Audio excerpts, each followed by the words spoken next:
Amados, abra a palavra de Deus ou deixe ela aberta aí, nesse texto de Josué, capítulo 1.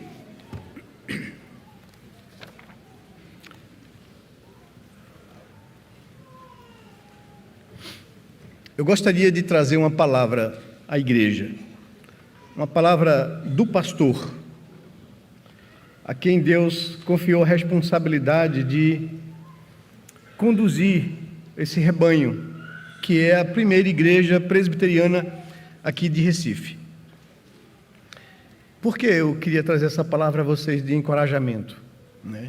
Porque desde o domingo passado, quando o pastor Augustus comunicou à igreja de sua decisão de deixar a equipe pastoral e aceitar o novo desafio de servir a igreja ali em Orlando, na Flórida, pessoas de dentro do nosso meio, também de fora, da nossa igreja, têm manifestado uma preocupação, um apoio, solidariedade.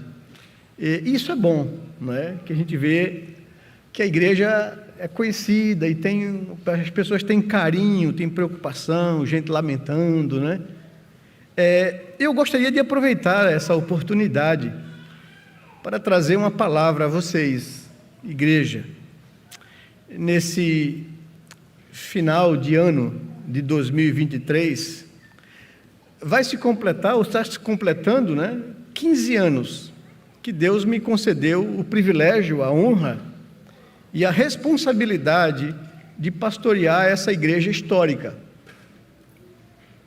Eu lembro-me que na época eu preguei esse texto, quando eu estava aqui sendo avaliado e examinado pela igreja. Havia 3 candidatos concorrendo ao pastorado dessa igreja, e eu era um desses nomes. E eu preguei nesse texto, acho que foi em agosto de 2008. Lembro-me que na época, ao pregar esse texto, naquela ocasião, eu abri o meu coração com a igreja. Eu fui o mais honesto que pude ser em confidenciar meus receios, meus temores e desejo sincero de não querer assumir a responsabilidade. Falei que o maior dos meus receios era fugir da vontade de Deus. Isso eu não queria. Pois bem, a vontade de Deus foi feita e eu fui eleito para pastorear essa igreja naquela ocasião. Isso já se vão 15 anos.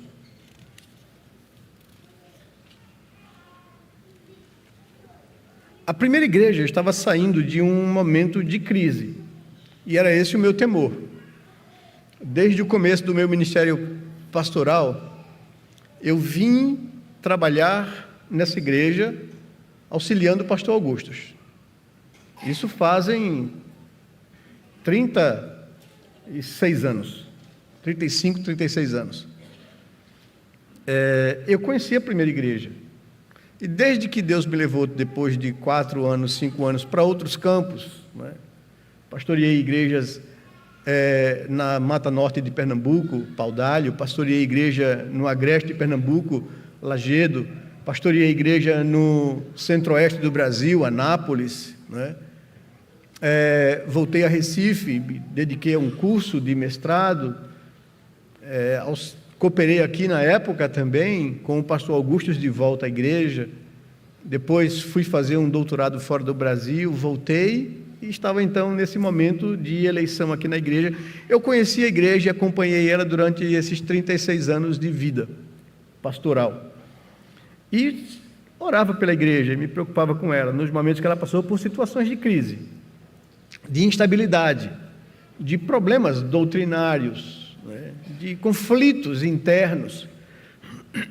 E talvez por conhecer a igreja eu tinha receios. E os meus receios eram porque eu não me achava capaz de liderar e de conduzir a igreja num momento de dificuldade, de crise, a complexidade de uma igreja histórica que já fora pastoreado por grandes homens de Deus no passado. Isso causa temor e receio e medo em qualquer pastor, né? Assumir o púlpito da primeira igreja, dos quais passaram por aqui Antônio Almeida, John Rockwell Smith, Jerônimo Gueiros, Dr. Israel Gueiros, Benedito Carvalho de Matos, Augustus Nicodemos, Lutero Rocha, né? Então, o nome desses homens assombrava qualquer pastor que viesse assumir o púlpito da igreja, né? E eu tinha receios no meu coração, com muita sinceridade. Mas Deus conduziu de forma tão clara para mim nas minhas orações, que nós fomos eleitos num primeiro escrutínio aqui na igreja, e eu digo: Senhor, se é isso a tua vontade, eu sei que o Senhor vai me dar a graça necessária para eu cuidar da igreja, apesar de eu não me sentir apto, né? Deus me usou, e eu tenho plena consciência disso, como instrumento da sua graça. Como diz a Bíblia, usou um vaso de barro para mostrar que a glória era dele, né? Deus me usou para trazer estabilidade, amadurecimento, crescimento à igreja. Começamos a formar uma boa equipe de pastores. No princípio era eu sozinho, e começamos ao trazer estabilidade à igreja, a ela crescer, a ela retomar ânimo. Começamos então a construir, a formar uma equipe de pastores. Propus ao conselho trazer um jovem teologando, que quando eu estava no mestrado, estudava se preparando lá, o Rodrigo Broto. Nós trouxemos ele, ainda não era ordenado, veio para cá direto com a sua família, trabalhou conosco, fez um trabalho excelente com a juventude, né? Mas não deu certo. Ele era candidato de Brasília, o presbitério não quis ordená-lo, por questões de que ele estudou num seminário que eles não concordavam, do mesmo que eu estudei lá nos Estados Unidos, tal, achava muito radical, tal, e tudo mais. Não deu certo, e o Rodrigo Broto não ficou conosco. Aproveitamos um outro pastor do presbitério, jovem também, para trabalhar com a juventude. Passou um ano, não deu certo, foi para uma das nossas congregações, organizou a igreja, um trabalho excelente, mas não ficou. Veio outro também pastor, e não demorou nem um ano, não deu certo. Trouxemos Kleiber, fez um trabalho espetacular e excelente durante 5 anos conosco, foi uma bênção, né? Eu apostava as minhas fichas nele para prepará-lo para futuramente me substituir, né? Mas foi acometido por uma doença que Deus o levou, e no meio de tudo isso a igreja crescia cada vez mais em maturidade, em espiritualidade, né? Depois o pastor Nizam veio juntamente conosco, já havia perdido a sua esposa, faleceu, e a gente trouxe o pastor Nizam para dar até um suporte a ele. Ele foi uma bênção aqui entre nós, trabalhando com a terceira idade, e foi um visitador, um homem de Deus, abençoou muito a igreja, mas mudou-se para São Paulo para morar com as filhas, e Deus levou, né, mais um dos nossos pastores. Veio o pastor Lutero, né, trabalhar conosco, trabalhou 5 anos aqui conosco. Depois Deus colocou no coração do Lutero sair e pastorear a igreja na Bahia, e Deus levou, né? E veio Mano Luciano, né, que tem sido uma bênção para a gente aqui na área de música, leva a gente na área de pequenos grupos, e Deus assim forma. Veio o pastor Joselito para auxiliar com a gente na formação da equipe pastoral, né? Veio o pastor Augustus, né, que nós pegamos o velhinho bem capenga, ruim, né, vamos dizer assim, na exaustão, e a gente trabalhou e procuramos abençoá-los e dar suporte, e ele foi uma bênção, tem sido uma bênção no nosso meio. Tanto é que a gente fica triste, né, com a sua partida. Mas o que eu estou querendo informar para vocês, depois veio o pastor Lutero novamente aqui, né, voltou para casa mais uma vez, e que ele não sai mais daqui, né? Então, assim, o que eu quero mostrar para vocês é que pastores vêm e servem a igreja com os dons que Deus lhes tem dado, né? E depois talvez Deus leve, né? Ou para um outro campo, ou por algum outro motivo, Deus leve. Mas o que eu quero enfatizar, e Deus também pode assim me levar no momento que Ele quiser, o que estou tentando lhes dizer, todos nós chegamos, saímos, mas o pastor da igreja é Cristo. É quem conduz a sua igreja, não é? Todos nós somos os auxiliares técnicos do pastor, que é o técnico da equipe e da igreja e quem conduz a igreja, né? Então, eu queria trazer uma palavra de ânimo para que a gente, quando um pastor sai, a gente fica com o coração triste, mas a gente sabe que Deus é quem conduz todas as coisas, né? A igreja está no controle de Deus, está na direção do Senhor. Ele quem é o pastor da igreja, Ele é quem se preocupa com a igreja, Ele sabe o que é melhor para a igreja, Ele ama a igreja a ponto de ter dado a sua vida por ela, né? E é Ele quem conduz, é quem Ele promete dar à igreja pastores segundo o seu coração, que apacente a igreja com sabedoria, com humildade, e quem conduz a igreja de Deus. Esse livro e esse texto de Josué, capítulo 1, versos de 1 a 9, nós encontramos o relato das palavras e promessas que o Senhor Deus dirigiu a Josué, dirigiu ao povo de Israel no geral, mas dirigiu a Josué particularmente. É uma palavra de ânimo, dando garantias e promessas a um homem que estava receoso diante da responsabilidade que estava diante dele. Nesse texto, Deus estava chamando Josué para o cumprimento de seu propósito em colocar o seu povo Israel na terra que havia prometido. A missão de Moisés foi libertar o povo do Egito e conduzi-lo no deserto durante aqueles 40 anos. A missão de Josué era colocar o povo na terra da promessa e conquistá-la. Eram homens diferentes, com propósitos diferentes de Deus, um libertador e o outro conquistador da terra. Aos olhos de Josué, isso seria uma tarefa muito difícil, muito desafiadora. E ele não se sentia preparado para tão grande desafio.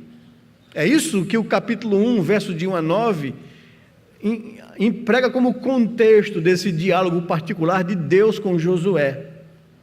Ele se sentia receoso, temeroso, não se sentia pronto, preparado para esse desafio. De fato, o seu chamado ocorreu em um momento muito delicado na vida e história do povo de Deus. A morte de Moisés, era esse um momento de crise, era esse um momento de perda, era esse um momento de tristeza para o povo. Moisés, que libertou o povo do Egito, que conduziu e liderou o povo durante os 40 anos no deserto, que Deus usou como instrumento poderoso para abrir o Mar Vermelho, e o povo passou a pé enxutos. O homem que Deus usou para trazer aquelas pragas e juízos sobre o Egito, libertando um povo escravizado de uma nação mais poderosa do mundo da época, esse homem agora é morto. E Deus chega para Josué e diz: agora é você quem vai assumir a liderança do povo. E Josué, evidentemente, treme nas bases, não se sente capaz de substituir o grande líder da nação de Israel, Moisés. Josué teria que assumir o lugar de um grande líder. Moisés foi um grande líder, o libertador de Israel da escravidão do Egito. Ele ainda hoje é tido como um dos personagens mais conhecidos e admirados das escrituras do Antigo Testamento e de toda a história da nação de Israel. Eu lembro-me, agora há pouco, acho que 2018 ou 20, não estou muito seguro, em um discurso do primeiro-ministro de Israel, Benjamin Netanyahu, na ONU, ele começa abrindo o seu discurso com Moisés, passa por Abraão e diz que esse é o nosso Deus que nos prometeu e nos entregou líderes em momentos de dificuldade e de crise. Moisés era uma referência e continua sendo uma referência bíblica, um dos personagens mais conhecidos. É por causa disso que Josué revela temor e demonstra-se inseguro mediante tal responsabilidade. Ele então recebe do Senhor algumas promessas. Nelas, Deus tinha por objetivo lhe dar segurança, lhe dar tranquilidade, lhe dar firmeza da parte de Deus.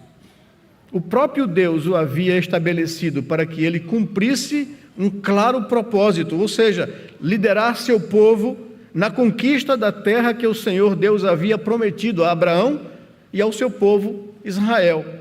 Josué completaria a missão de colocar o povo na terra de Canaã a fim de herdarem as promessas de Deus.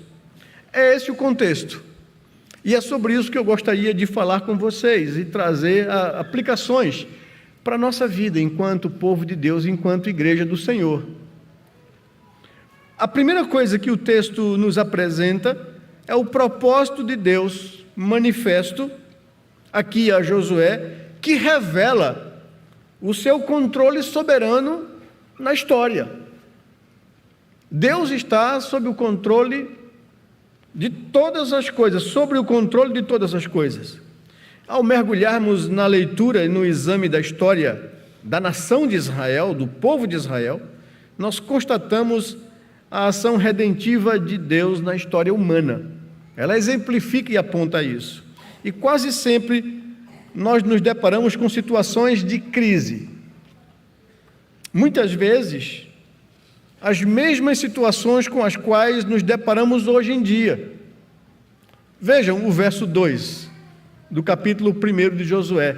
Vemos a situação de crise. E que situação de crise é essa? O texto declara: Moisés, meu servo, é morto.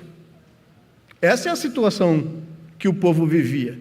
Em meio a essas situações de crise, Deus revela-se no controle de todas as coisas.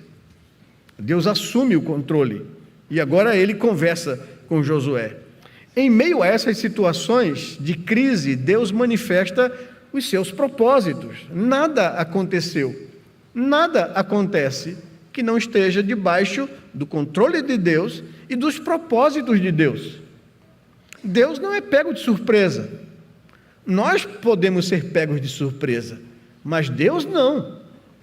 Ele está no controle do universo. Ele conduz a sua igreja e todas as coisas que Deus permite acontecer têm um propósito. Então, é isso que o texto está querendo nos mostrar. É isso que Deus está comunicando a Josué. Ele, então, revela a Josué quais os seus planos em meio àquela situação de crise, de perda, de temor. Diz o verso 2 que sucedeu que depois da morte de Moisés, servo do Senhor, ele falou a Josué dizendo: dispõe-te, prepara-te agora e atravesse o Jordão com todo o povo para a terra que eu dou aos filhos de Israel. Esse era o propósito de Deus e ele está dizendo aqui: é com você, Josué. Agora você está no comando. Assuma o lugar de Moisés. Atravesse o Jordão e conduza o povo a conquistar a terra que eu prometi aos seus pais. Nós podemos descansar na certeza que em toda situação de crise ou de dificuldade, Deus está e continua no controle de todas as coisas. Como Jó declarou, em uma situação de crise aguda em sua vida, ele disse: bem sei que tudo pode, Senhor, e que nenhum dos teus planos pode ser frustrado. Essa era a convicção do patriarca Jó. E essa convicção levou a enfrentar os seus próprios desafios, suas perdas. Perdas de todos os seus bens, perda de todos os seus filhos, perda da sua saúde, mas ele tinha uma convicção no seu coração: eu bem sei, Senhor, que tudo podes e que nenhum dos teus planos pode ser frustrado. E é isso que faz eu me renovar no momento de dificuldade e de crise.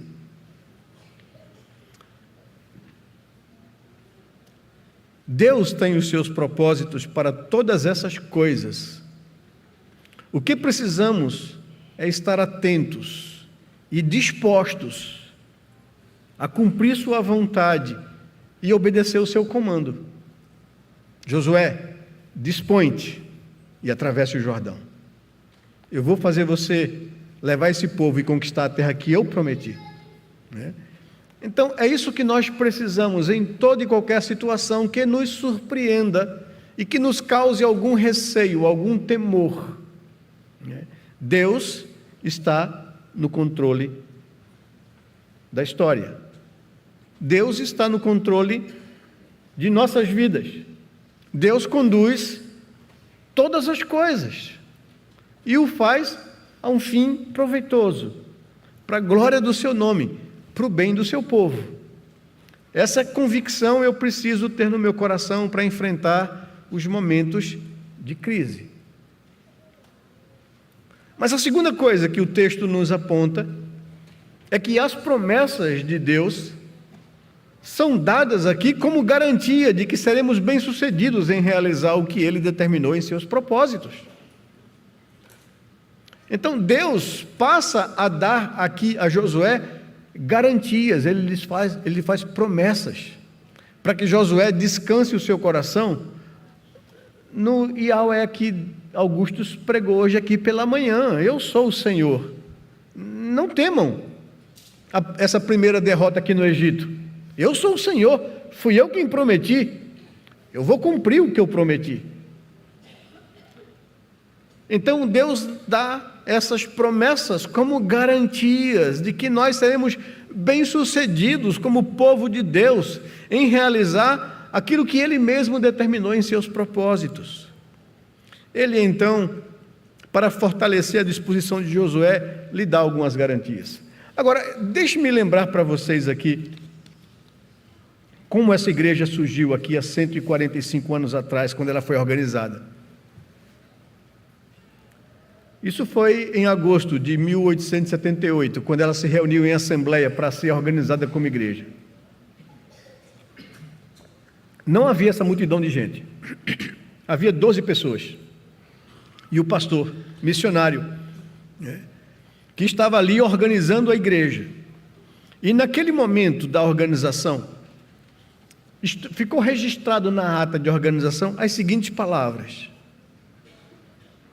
meus irmãos, a Assembleia aqui reunida acaba de aprovar a fundação por unanimidade da Igreja Presbiteriana de Pernambuco, sob a bênção de Deus, nosso Pai e Criador.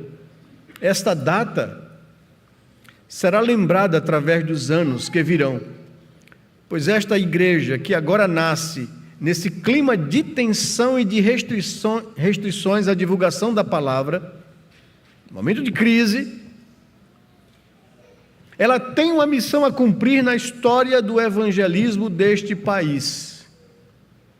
E ele diz: olhando para o futuro, vejo que daqui sairão os homens que, pela graça de Deus, levarão o evangelho aos confins deste estado e do país, e até mesmo a outras partes do mundo. Por isso, declaro fundada a Igreja Presbiteriana de Pernambuco. Então eu queria lembrar isso a vocês, que Deus fez surgir essa igreja há 150 anos atrás, com o primeiro culto acontecido aqui em agosto de 1873. E 5 anos depois, essa igreja estava sendo organizada com esse propósito, com essa convicção no momento de crise e de perseguição. Deus então dá a Josué algumas promessas, para que ele tenha isso como garantias. A primeira promessa, Deus lhe garante que nada o poderia deter ou impedir. Ele diz no versículo 5 do capítulo 1 de Josué, leia aí na sua Bíblia, ninguém te poderá resistir todos os dias de tua vida. No Novo Testamento, nós encontramos o Senhor Jesus dando à igreja a missão de anunciar as boas novas do Evangelho a todas as nações. Ao final desse comando, desse mandato, ele mesmo lhe faz uma promessa e lhes dá esta garantia: estarei com vocês todos os dias até a consumação do século. Eu estarei com vocês. Por isso, vocês serão bem-sucedidos no cumprimento do meu propósito de espalhar o Evangelho por todo o mundo. Então, Deus prometeu a Josué isso. Josué, ninguém vai poder te resistir. Não tenha medo. E Jesus promete à igreja que estará conosco todos os dias. Somos essa igreja. A promessa se aplica à nossa vida como corpo de Cristo. Não nos esqueçamos de sua promessa: estarei com vocês todos os dias até a consumação dos séculos. E Paulo lembra aos Romanos, no capítulo 8, verso 35, se Deus é por nós, quem será contra nós? Então Deus lhe garante que nada poderá impedir ou deter no cumprimento dos propósitos de Deus. Por isso, Josué, tenha essa promessa, tenha isso como garantia. Em segundo, ele revela o magnífico segredo da vida cristã vitoriosa, que é a sua poderosa presença. Eu digo que Deus confidencia a Josué um segredo da vida de Moisés. Ele prometeu e garantiu a Josué ser com ele, assim como havia sido com Moisés. Veja o verso 5: como fui com Moisés, assim serei contigo. Havia então receios e temor no coração de Josué. Como ele poderia preencher o espaço deixado por um grande líder como Moisés? Isso era o que estava no coração dele. Eu não sou suficiente. Eu fui moço de Moisés, eu andei com Moisés, eu estava sob a sua direção, liderança e comando. Eu vi como ele era um homem forte, eu vi como ele era um líder destemido, eu vi como ele enfrentou tantas dificuldades e permaneceu firme e fiel ali. Eu não sou capaz disso. Esse era o sentimento do coração de Josué. Eu nunca vou substituir Moisés à altura de Moisés. E era isso que o deixava inseguro, se sentindo incapaz. E Deus disse: deixa eu te dizer uma coisa, Josué, que ninguém ouça, só você. Moisés só foi o que foi porque eu estava com ele. Moisés não é nada, não é ninguém, não é uma pessoa brilhante.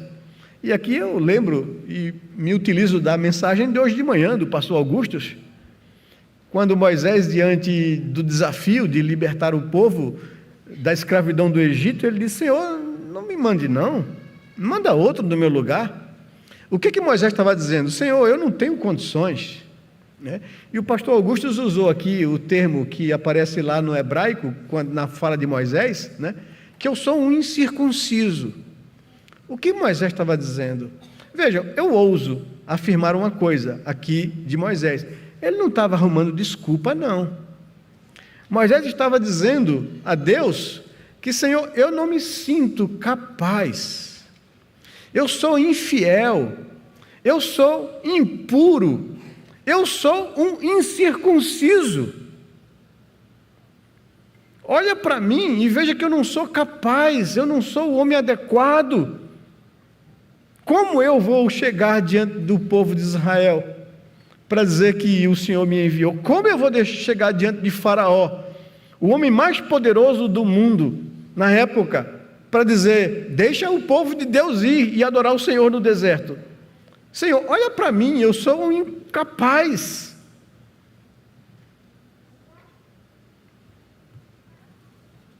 E Deus está dizendo a Josué: você também se sente incapaz? Eu sei que você é incapaz. E Moisés não era capaz. Eu quem o capacitei. E Moisés só se tornou o homem que ele se tornou, o líder que ele se tornou, o libertador que ele se tornou, porque eu estava com ele, Josué. E assim como eu estive com Moisés, eu vou estar com você. fica peixe. Alivia o coração. Como dizia Kleber, refrigera. Fica tranquilo. Não é Moisés, não é Abraão, não foi Davi, não é homem, sou eu. Eu sou o Senhor. Eu sou o Senhor da história. Eu sou o Senhor da igreja. Eu sou o Deus Todo-Poderoso. Deus não depende de mim, nem de homem nenhum. Deus faz a sua obra, cumpre os seus propósitos, como dizia um jogador do Náutico, viu? Usava um português horrível. Ele dizia, a gente ganhou a partida e podia ser comigo ou semigo, né? Dedéu do Náutico, não é da época de Lutero não, é da minha época. Ponta direita que tinha no Náutico, ignorante que só. Era comigo ou semigo, não é? Então Deus é Deus para fazer a sua igreja caminhar comigo ou semigo. Deus não depende de homem nenhum para cumprir os seus propósitos. Ele nos dá o privilégio de sermos instrumentos na mão dele para cumprir os seus propósitos. E Josué, você precisa confiar nisso. Eu te dou a garantia de que ninguém te poderá resistir todos os dias da sua vida. Se firme, homem, nas pernas, né? Ah, mas Moisés o quê, rapaz? Moisés só foi o que foi porque eu estive com ele. E como eu estive com Moisés, eu estarei com você. Essa é a garantia, essa é a promessa. Ele não se via capaz, nem pronto para assumir tal papel. E isso não necessariamente por falta de fé ou de compromisso, mas talvez pela sua própria estrutura, temperamento. Por conhecer a sua estrutura, Deus lhe dá essa palavra de ânimo e de garantia. Como fui com Moisés, assim serei com você. O que de fato o Senhor estava dizendo para Josué era: Moisés só se tornou o grande líder porque eu estive com ele. O segredo de Moisés era que Deus havia sido a sua fonte abençoadora.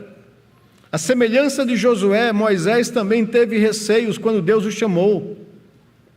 Disse a Deus: quem sou eu para ir a Faraó e tirar os filhos de Israel?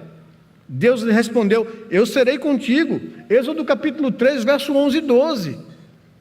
E Josué: eu serei com você como fui com Moisés. Há uma tendência de nos acharmos incapazes frentes a grandes desafios e a grandes homens de Deus.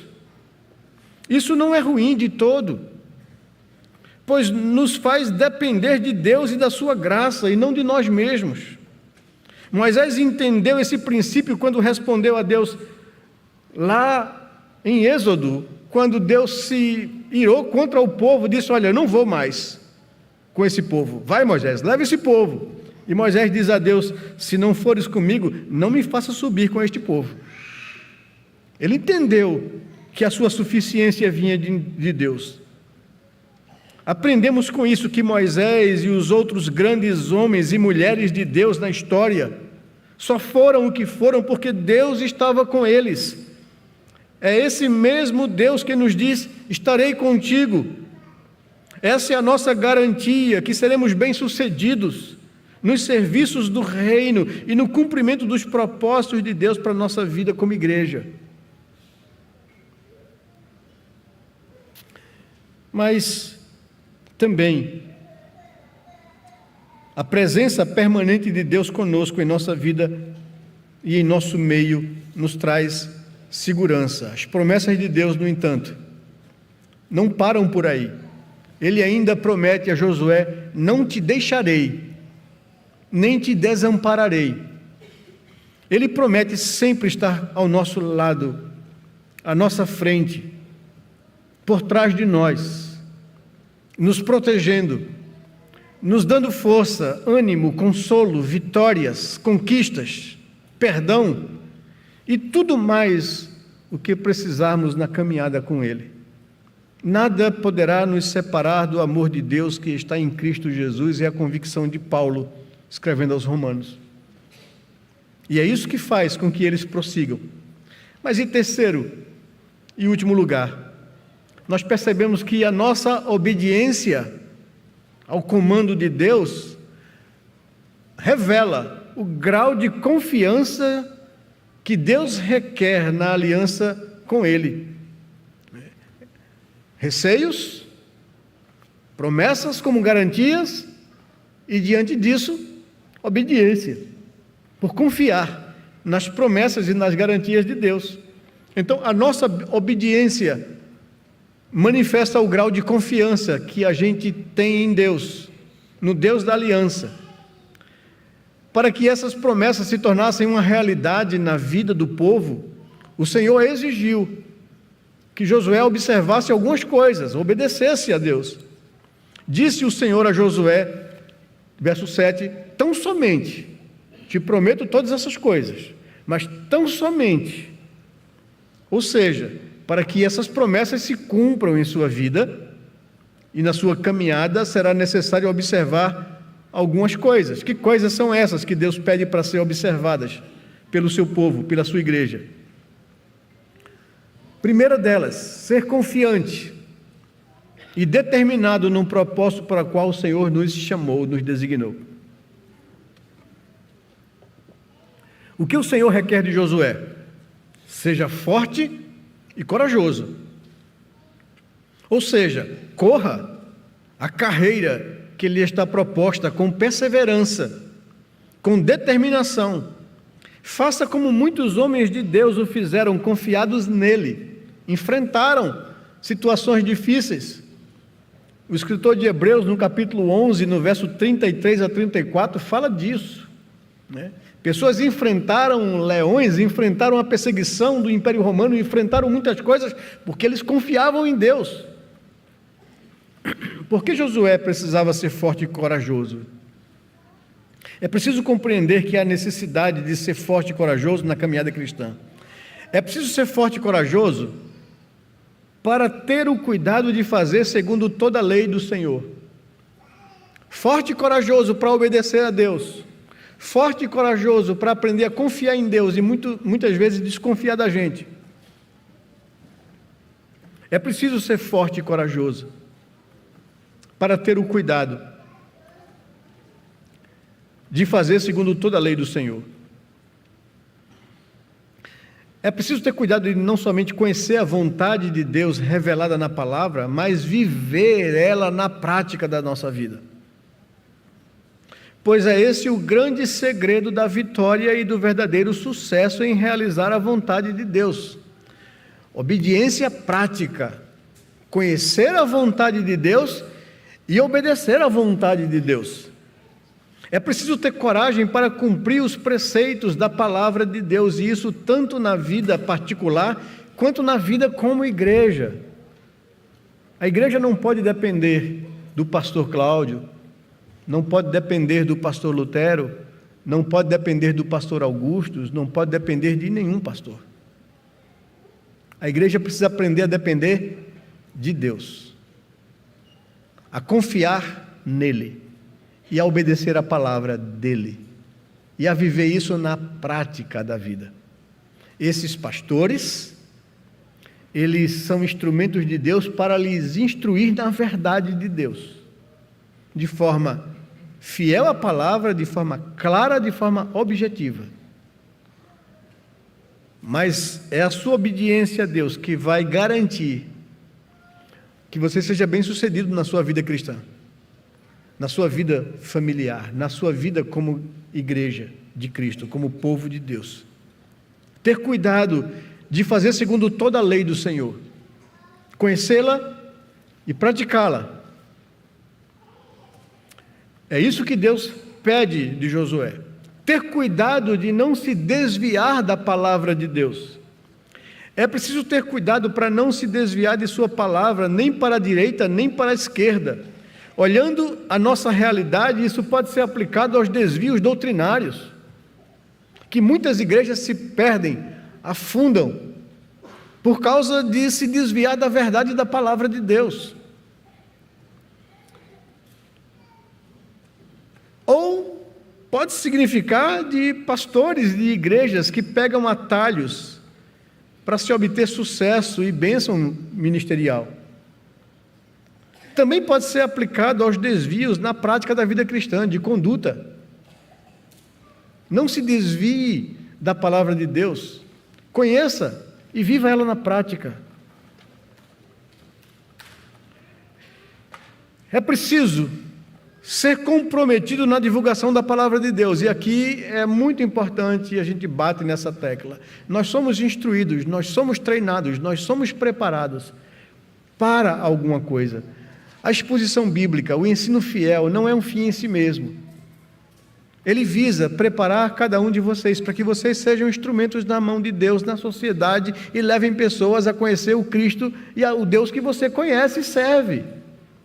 Então vejam o que Deus diz a Josué: ser confiante e determinado no propósito para o qual o Senhor designou a igreja e ser comprometido na divulgação da palavra. Veja o verso 8: não cesses de falar deste livro da lei.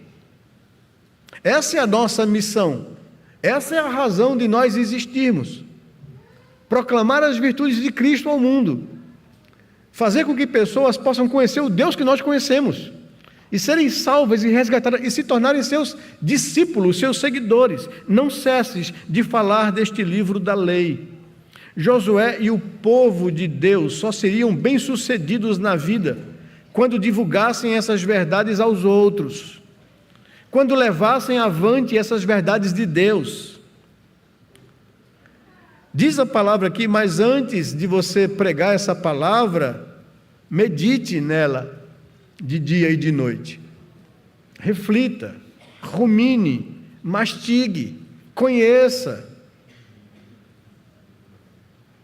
Entenda a palavra, alimente-se dela, medite nela de dia e de noite, para que tenhas o cuidado de fazer segundo tudo quanto nela está escrito. Só assim você fará prosperar o seu caminho, a sua vida. Só assim você crescerá no conhecimento da graça de Deus. Só assim você será um instrumento valioso nas mãos do seu Senhor. Fale, não cesse de falar, mas antes disso, medite nela, para fazer tudo quanto nela está escrito. Mais uma vez, o Senhor os adverte para serem práticos em suas vidas. Eles não deveriam falar por falar, mas falar daquilo que tinham recebido e aplicado às suas vidas. E em terceiro, a obediência que manifesta o grau de confiança na aliança, no Deus da aliança, nos diz que nós devemos ser confiantes, determinados no propósito para o qual o Senhor nos designou como igreja, como pessoas, fomos criados para a sua glória, ser comprometidos na divulgação da palavra, e em terceiro, sua promessa prepara o seu povo para a caminhada. E aí ele diz: não tenha medo, nem se espante. Verso 9. Isso indica que não seria sem lutas, sem dificuldades que as conquistas aconteceriam. Não seria fácil, mas eles teriam que confiar em Deus e não temer, e não se assustar, e não se espantar com as dificuldades. O Senhor estava preparando o espírito de Josué para as dificuldades que ele e o povo enfrentariam, pois tinha um inimigo que não facilitaria a caminhada do povo de Deus. E é assim a história da igreja, e é assim a vida da igreja. Não vai ser sem dificuldades, não vai ser sem lutas, não vai ser sem crise, mas a igreja vai avançar. O que ela precisa ser? Forte, corajosa, não se espantar, não recuar, não se assustar com as situações que a vida lhe impõe, com as surpresas que a vida lhe traz. Não tenha medo, nem te espantes. Não te mandei eu, seja forte e corajoso. Não havia necessidade de concentrar a atenção nem no inimigo, nem nas dificuldades. Josué e o povo deveriam concentrar sua atenção em saber quem é que os havia enviado, de quem eles estavam a serviço. O texto nos diz: não te mandei eu, seja forte e corajoso. É assim, as dificuldades aparecem, as crises lhe tomam, não olhe para isso. Olhe para Deus. Coloque o seu foco em Deus. Bote os seus olhos em Deus. Ele é Senhor da igreja. Ele está no controle de todas as coisas. Nada acontece sem o seu comando, sem o seu querer, sem os seus propósitos. Olhe para Deus, não para as dificuldades, não para aquilo que pode lhe causar algum tipo de insegurança ou temor. Por isso ele está dizendo: Josué, quem te mandou fui eu. Seja forte e corajoso, porque o Senhor teu Deus é contigo por onde quer que andares. Ele termina assim. E mais uma vez, porque eles deveriam ser fortes e corajosos, porque eles não precisavam temer o inimigo, nem as dificuldades. O texto continua a nos dizer: porque o Senhor teu Deus é contigo por onde quer que andares. O Senhor é o Senhor da igreja. Ele vai conduzir a igreja até o dia final. Ele vai estar à frente da igreja, protegendo a igreja. Ele estará conosco todos os dias até a consumação dos séculos. Queridos irmãos, relembremos as palavras do apóstolo Paulo aos Romanos, no capítulo 8, no verso 35. Se Deus é por nós, quem será contra nós? Não há ninguém maior do que Deus, que possa impedir os propósitos de Deus. Trazemos à memória a magnífica verdade de que em Cristo Jesus somos mais do que vencedores. Da mesma forma que Deus chamou a Josué e seu povo, lhes apontou o propósito dele, lhes fez promessas, lhes deu garantias de sucesso e vitória, assim o Senhor nos tem chamado como igreja local. Enquanto pessoas Ele nos tem chamado, enquanto famílias Ele nos tem chamado, enquanto igreja Ele nos tem chamado para realizarmos o seu propósito. Ele nos estende as mesmas promessas, Ele nos dá as mesmas garantias, Ele tem preparado vitórias e conquistas como resultado da missão que nos confiou como igreja.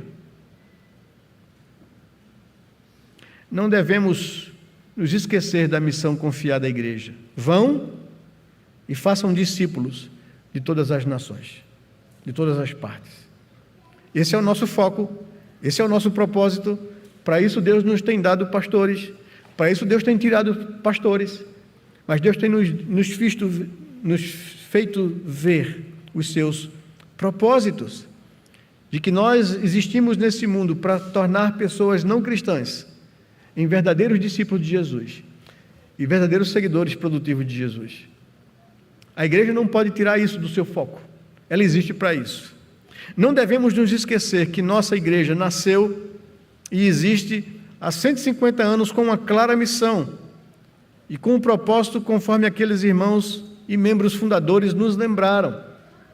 Esta igreja nasce com uma missão a cumprir na história da evangelização desse país, levar o evangelho aos confins do estado, do país e até mesmo a outras partes do mundo.